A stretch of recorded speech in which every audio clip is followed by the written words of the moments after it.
मोठी बातमी आहे। नवले पुलावरील वेग मर्यादेमध्ये पुन्हा बदल होणार आहे। नवले पुलावरील वेग मर्यादा 30 ऐवजी 40 किलोमीटरवरती असेल। 30 वेग मर्यादेमध्ये अवजड वाहनांना ब्रेक लागत नाही असं समोर आलं। आजपासून निर्णयाची अंमलबजावणी केली जाणार आहे। या संदर्भात आमच्या प्रतिनिधींनी आढावा घेतलाय, आपण पाहूया।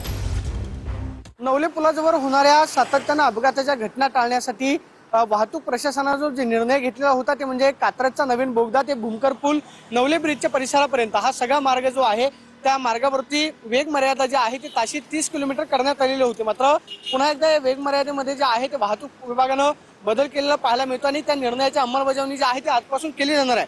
40 पर्यंत ही वेग मर्यादा जी आहे ती 10 किलोमीटरनं वाढवण्यात आलेली आहे। कारण तज्ज्ञांचं असं म्हणणं आहे की कात्रज बोगदा ते नवीन भूमकर पूल इथपर्यंत जी अपघातावरती नियंत्रण आणण्यासाठी वेग मर्यादा केलेली होती त्या वेग मर्यादेमध्ये अवजड वाहनांना ब्रेक लागण्यासाठी अडचणी येत आहेत आणि जर कदाचित 30ची वेग मर्यादा राहिली तर मग मात्र या सगळ्या परिसरामध्ये पुन्हा एकदा अपघात होण्याची शक्यता नाकारता येत नाही। त्यामुळे 10 किलोमीटरने ही वेग मर्यादा जी आहे ती वाढवण्यात आल्याचं पाहायला मिळतंय।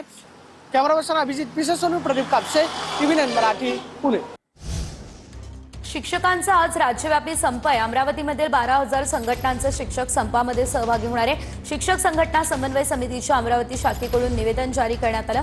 शाळा बंद ठेवून आंदोलनामध्ये सहभागी होण्याचं शिक्षकांना आवाहन करण्यात आलेलं आहे। आंदोलनामध्ये म्हणजे शाळा बंद ठेवली तर 1 दिवसाची वेतन कपात करण्यात येईल। चर्चा करण्यापूर्वी हे दडपशाहीचे जे पत्र आहेत हे खरोखर अन्याय करणारे आहे। म्हणून माननीय मुख्यमंत्री देवेंद्रजी फडणवीस यांना मी विनंती करते की शिक्षण क्षेत्रामध्ये जो शिक्षकांवर, विद्यार्थ्यांवर, शाळेवर जो अन्याय होतो तो अन्याय त्वरित दूर कर।